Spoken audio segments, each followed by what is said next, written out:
Hello दोस्तों, आज हम semester fourth communication engineering code KAC 401 AKTU university है उत्तर प्रदेश की, उसका जो है सिलेबस डिस्कस करेंगे और बुक के बारे में बताएंगे किस बुक से कौन सा जो है सिलेबस पढ़ना है।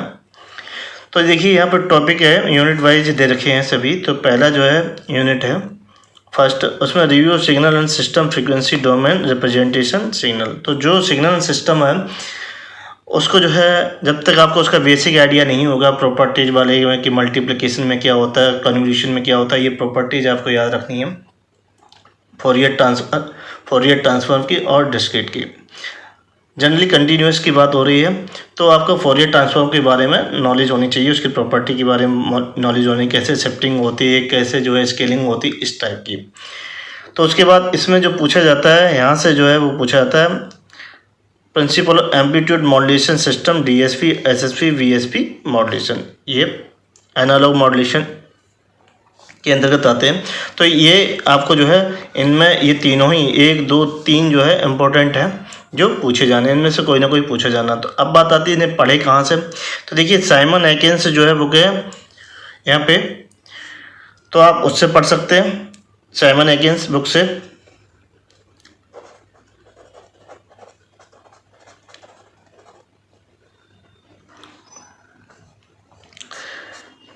कम्युनिकेशन सिस्टम, ये 4th एडिशन इसका ज़्यादा अच्छा है और सेकेंड वाला एडिशन। तो इसमें पढ़ना क्या कि थ्योरी दे रखी है आपको पढ़नी है, इसके जो न्यूमेरिकल्स हैं वो सीधे सीधे उठा के यूनिवर्सिटी वाले वो पूछ लेते हैं। आप कोई सा भी पेपर उठा के देख लीजिए। अगर आपको इससे नहीं पढ़ना तो आप जो है इसकी सम सीरीज आती है,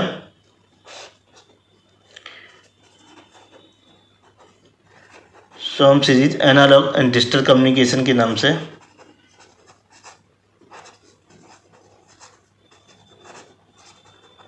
उससे आप पढ़ सकते हैं। उसमें भी काफ़ी कुछ वो सॉल्व किए हैं प्रॉब्लम्स और कॉन्सेप्ट दिया है। अगर आप इससे नहीं पढ़ते तो आप इससे पढ़ लेंगे, लेकिन इसकी प्रॉब्लम जरूर लगाएं साइमन एकिन्स की, क्योंकि फर्स्ट बुक दे रखी है तो पेपर फर्स्ट बुक से ही वो सेट किया हुआ है। उसके बाद आता है एंगल मॉड्यूलेशन रिप्रेजेंटेशन। तो यहाँ से भी आपको जो है 10 मार्क्स का जरूर मिलना है, FM और PM। देखिए कम्युनिकेशन सिस्टम में इन्होंने सिलेबस थोड़ा कम कर दिया क्योंकि ये 3 क्रेडिट का पेपर है। जब 3 क्रेडिट का थोड़ा कम होता है, 4 क्रेडिट पेपर में क्या होता है सिलेबस ज़्यादा होता है। तो FM और PM ये बहुत ही इम्पोर्टेंट है। इसे भी आप सम सीरीज से सवा क्वेश्चन लगा सकते हैं कि मैंने बताया कि IES में इससे क्वेश्चन उठा लिए जाते हैं। और साइमन हैकिन्स से अगर आप उसके जो भी पीछे एक्सरसाइज दे रखी है, कॉन्सेप्ट दे रखा है, उसमें भी एग्जांपल्स, जो भी एग्जांपल्स जरूर लगाइए बुक के, रेफरेंस बुक के, जो टेक्स्ट बुक या रेफरेंस बुक उसके एग्जांपल आप लगा लेते हैं तो आप पास हो जाएंगे और नंबर भी अच्छे आएंगे। तो इसे जो FM और PM भी किससे पढ़ना, सम सीरीज और ये साइमन हैकिन्स से। थर्ड जो हमारा यूनिट आता है इसमें probability, random process, Gaussian, white noise और ये amplitude modulation system, noise and frequency modulation, pre emphasis, de emphasis, threshold effect in angular. तो देखिए प्रोबेबिलिटी रिव्यू और प्रोबेबिलिटी रैंडम इसमें बहुत सही दे रखा होगा, नहीं तो इसकी भी एक बुक आती है प्रोबेबिलिटी रैंडम की, तो आप उससे पढ़ सकते हैं। वाइट नॉइज इसे और characteristics, noise in amplitude modulation, noise in frequency modulation.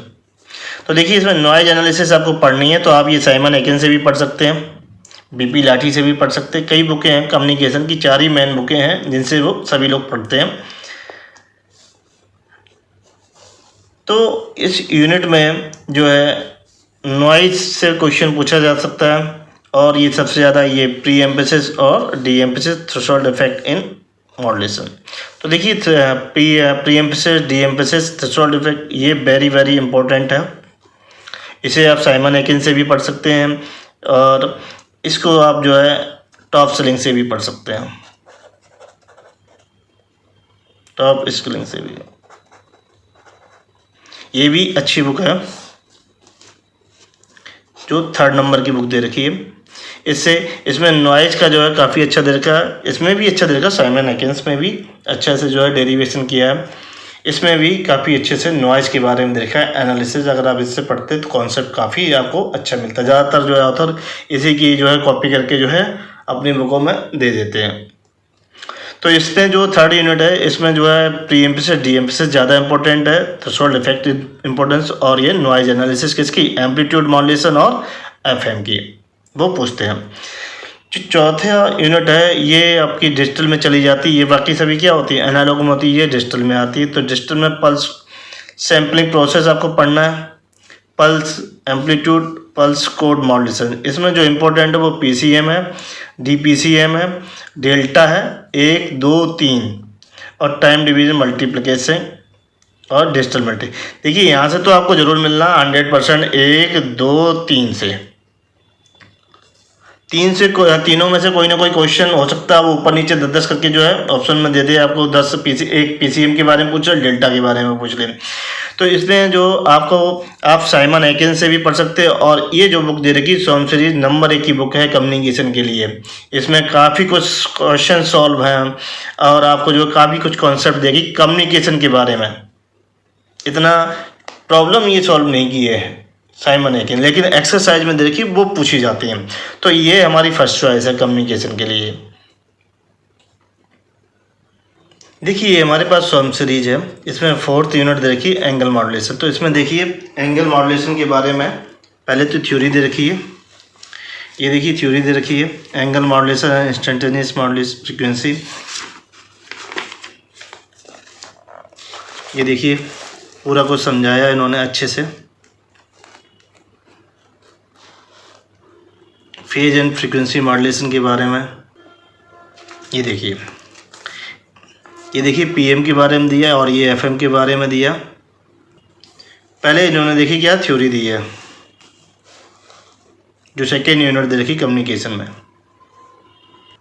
और ये बुक कंपटीशन में बहुत ज़्यादा यूज काम आएगी आपके, अगर इसे आप परचेज कर लेते हो। देखिए फोरियर स्पेक्ट्रम के बारे में इन्होंने एक्सप्लेन किया है। ये देखिए थ्योरी है बैंडविड्थ के बारे में इन्होंने एक्सप्लेन किया है। ये जनरेशन एंगल मॉड्यूलेशन सिग्नल के बारे में दिया गया, काफ़ी कुछ दे रखा है। इनडायरेक्ट डायरेक्ट मेथड दिया है संक्षेप में, और ये डीमॉड्यूलेशन के बारे में दे रखा है, सॉल्व किया। देखिए एग्जांपल 1 है इंस्टेंटेनियस फ्रीक्वेंसी के बारे में इन्होंने सॉल्व किया है।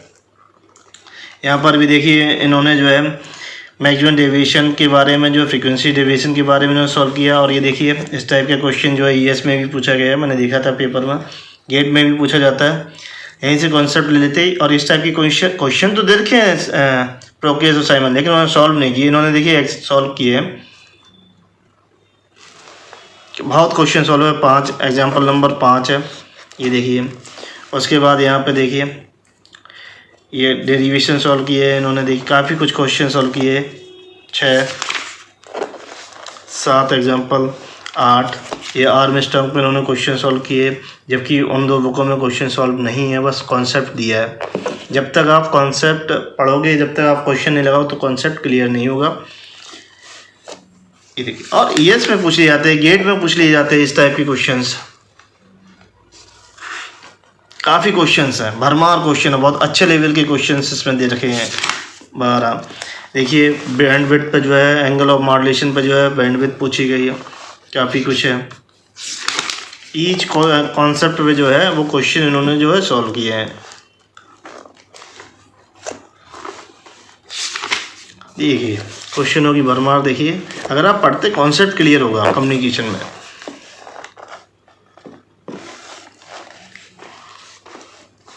ये देखिए क्वेश्चन 23 एग्जाम्पल, 24 एग्जाम ये पूछे जाते हैं। ये यूपीटी मोस्टली पूछे जा चुके हैं सभी में। ये देखिए बता रहे कि यूपीटीयू इससे उठा लेती है क्वेश्चन एज इट इज, इसे भी पूछे जा चुके हैं यूपीटीयू में।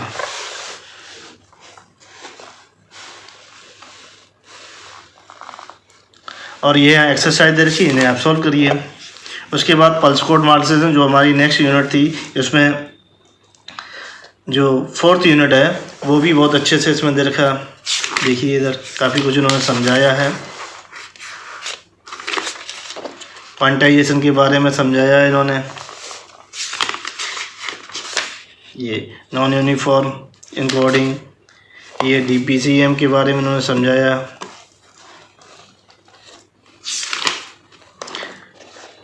डेल्टा मॉड्यूलेशन के बारे में इन्होंने देखिए समझाया। डेल्टा मॉड्यूलेशन यहाँ, तो देखिए इन्होंने यहाँ पे ये समझाया डेल्टा मॉड्यूलेशन क्या होता है। डिमॉड्यूलेशन उसका समझाया, ये पूछ लिए जाते हैं थ्योरी में। और सिंपल लैंग्वेज में लिखा हुआ है। एरर उन्होंने डेरिवेशन नहीं की। Adapted delta modulation, time division, multiplication, जैसे सिलेबस इसी से ही उठा लिया हो। ये बैंडविड्थ रिक्वायरमेंट, ये जो थ्योरी है। अब बात करते हैं क्वेश्चंस की।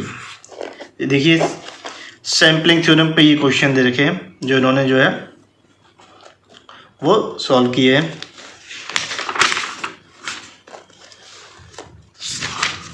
ये ज़्यादातर पूछ लिए जाते हैं। मैं दिखा इसलिए है जिससे कि आपको प्रूफ है कि हाँ ये बुक वाकई बहुत अच्छी है। कितने एग्जाम्पल, 6 एग्जाम्पल ये सभी पूछे जाते हैं।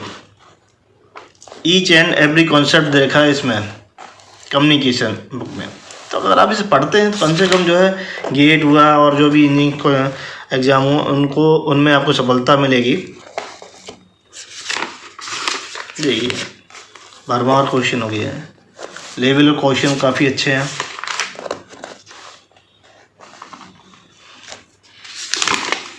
ये देखिए यहाँ पे इन्होंने PCM के जो है सिग्नल टू नॉइज रेशियो जो है इन्होंने प्रूव किया है और उस पर क्वेश्चंस लगाए हुए।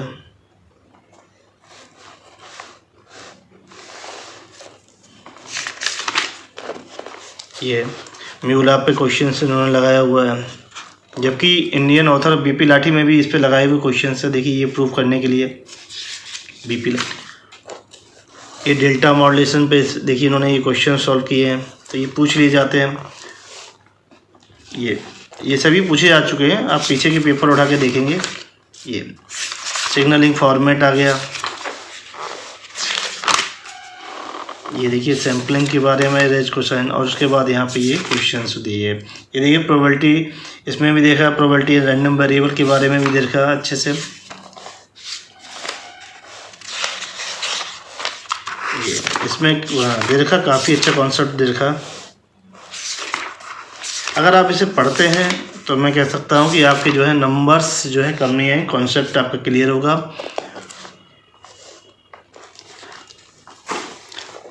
तो जो 4th यूनिट है इसमें PCM, DPCM और डेल्टा और ये टाइम डिवीजन से क्वेश्चन पूछ जाते हैं। जो 5th है ये मॉड्यूलेशन टेक्निक्स है।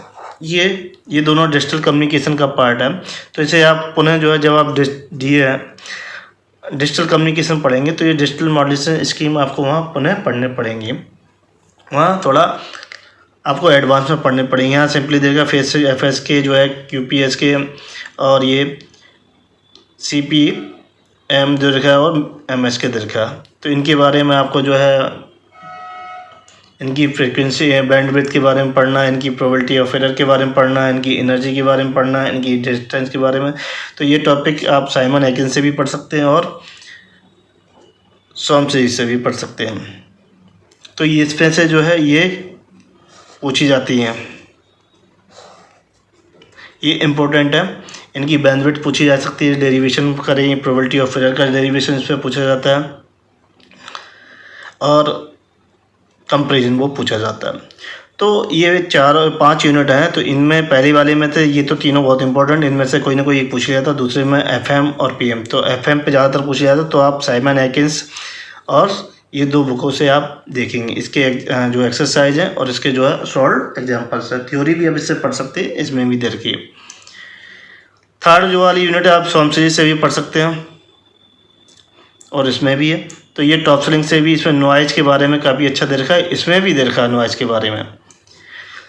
4th यूनिट आप ये इसमें भी एक प्रूफ किया गया और इसमें काफ़ी कुछ जो है PCM, डेल्टा PCM के बारे में दे रखा है और इसमें क्वेश्चंस जो दे रखे हैं आप उनको लगाने हैं एक्सरसाइज के, क्योंकि इसका सॉल्यूशन अवेलेबल है। 4th एडिशन आपको देखना है या 2nd एडिशन मिल जाए तो डाउनलोड कर लेना। सभी का इस बुक के जो है सॉल्यूशन अवेलेबल है। डिजिटल ये मॉड्यूलेशन टेक्निक FS के, PS के और जो है QPS के, ये आपको साइमन एकिन्स में भी अच्छे से मिल जाएंगी, इसमें भी अच्छे से मिल जाएंगी। इसमें एक खासियत रहेगी क्योंकि क्या होंगे इसमें क्वेश्चंस जो है वो सॉल्व होंगे। अब बात करते हैं यहाँ टेक्स्ट बुक से। तो देखिए पहले टेक्स्ट बुक तो रिक्वायरमेंट है, ये भी एक अच्छी बुक है, इसमें भी क्वेश्चन दे रखे क्योंकि इसे जो है डिजिटल कम्युनिकेशन के लिए जो आप पढ़ेंगे तो वहाँ पे ये बुक प्रेफर की जाती है। प्रोकिस की, इससे भी गेट से क्वेश्चंस आ जाते हैं इस बुक से भी। टॉप सेलिंग में नॉइज काफ़ी अच्छा दे रखा है ये, और इससे भी जो है ये भी भाई ईएस और गेट के लिए यूनिवर्सिटी इससे भी क्वेश्चन उठा के पूछ लेती, क्योंकि एक प्रॉब्लम है, इन दोनों बुकों का सॉल्यूशन तो अवेलेबल है, इस बुक का सॉल्यूशन नहीं है और वो है बहुत महंगा है। तो देखिए यहाँ पे देखिए आप इन तीनों बुकों को डाउनलोड कर लो, या तो ये बुक ले लीजिए, क्योंकि ये आपको अगर आप इन आगे ईएस की तैयारी करना चाहते हो तो आपके लिए ये बुक। और इसमें देखिए सबसे जो है मेन बुक उन्होंने नहीं मेंशन की है, वो कौन सी है, सॉम सीरीज। उनको मेंशन करना चाहिए, अगर वो मेंशन कर देंगे तो आप उसे पढ़ लेंगे, तो उन्होंने मेंशन नहीं की। वो उन्होंने कहा ठीक है हम पेपर वहाँ से रखेंगे, तुम इनको तब तक इसमें लगे रहिए आप लोग, तो पेपर वहाँ से आ जाएगा उस बुक से। तो सॉम सीरीज तो आप ज़रूर खरीदिए इसकी, कम्युनिकेशन की, वो बहुत ही काम में आएगी। उसके बाद आप चाहें तो ये, और चाहें तो आप अपना जो है क्वांटम से भी पढ़ सकते हैं थ्योरी जो है। बाकी न्यूमेरिकल साइमन हैकिंस से ज़रूर लगाइए, क्योंकि इस बुक के जो है न्यूमेरिकल ज़रूर वो पूछ लेते हैं, पहली बुक जो दे रखी। अब बात करते हैं कि हमें क्या क्या सीखना। देखिए यहाँ से जो है जो भी आउटकम्स हैं, कोर्स आउटकम क्या क्या आपने तो यहाँ से उनका देखिए क्या पेपर सेट होता है। कहने को तो ये आउटकम है, लेकिन जो पेपर उनका यहीं से सेट होता है। देखिए कैसे बताता हूँ। देखिए इन्होंने पहला दिया है analyse compare different analogue modulation scheme for their efficiency and bandwidth. तो उन्होंने कहा कि आपको जो भी पढ़ना फर्स्ट यूनिट में या एनालॉग मॉड्यूलेशन एफएम जो है, तो उनका क्या क्या पढ़ना, कंपेरिजन आपको पढ़ना। तो आप देखें किसी भी आप पेपर में देखें ज़्यादातर वो कंपेरिजन पूछ लेते हैं, एडवांटेज पूछ लेते हैं, डिसएडवांटेज पूछ लेते हैं। तो वो यही है, यहीं से क्वेश्चन वो पूछते हैं, उनके एरिया ऑफ इंटरेस्ट यही है क्वेश्चन पूछने का। तो देखिए इसमें क्या है, इफिशिएंसी और बैंडविड्थ, तो इन पे वो ज़रूर ही क्वेश्चन पूछेंगे, क्योंकि आपने सीखा है कि नहीं सीखा है, कंपेरिजन करना सीखा है। होता क्या हम लोग पढ़ लेते हैं एएसवी ये है, डीएसवी ये है और बीएसवी है, लेकिन हम उनका कंपेरिजन नहीं पढ़ते हैं, और उनके एडवांटेज डिसएडवांटेज नहीं पढ़ते, उनके कौन पूछेगा। लेकिन उन्होंने साफ साफ यहाँ दे दिया कि आपको ये सीखना ही है। उसके बाद देखिए दूसरा जो है आउटकम में है analyse behaviour communication system presence of noise. तो आपकी नॉइज की एनालिसिस आपको करनी एएम और एफएम की। तीसरा pulse modulate signal there system performance, और यहाँ पे जो सबसे ज़्यादा ये है मल्टीप्लिकेशन टेक्निक्स जो है, टाइम डिवीजन जो है, मल्टीप्लिकेशन के बारे में पढ़ना। और पांचवा देखिए इन्होंने डिजिटल मॉड्यूलेशन स्कीम के बारे में बताया है, कंप्यूट बिट एरर परफॉर्मेंस। आपको प्रोबेबिलिटी ऑफ एरर जो है, बिट एरर के बारे में आपको जो है वो एनालिसिस करनी है। तो ये आपको सीखना, और यही उनका कुछ ना कुछ इंपॉर्टेंस है, मतलब जो पेपर का भी जो है सेट करने का होता है कि वो चाहते हैं कि आपने सीखा है कि नहीं सीखा, तो यहाँ से भी वो पेपर वो सेट करते हैं। इन जो टॉपिक उन्होंने दे रखे हैं ज़रूर मिलेगा आपको। यदि आपको मेरा वीडियो अच्छा लगे please like share and subscribe my channel. और इस पे जो है वीडियो मैं ज़रूर बनाऊँगा, पहले मैं सिग्नल सिस्टम पे बनाऊँगा, उसके बाद मैं इसको देखूँगा।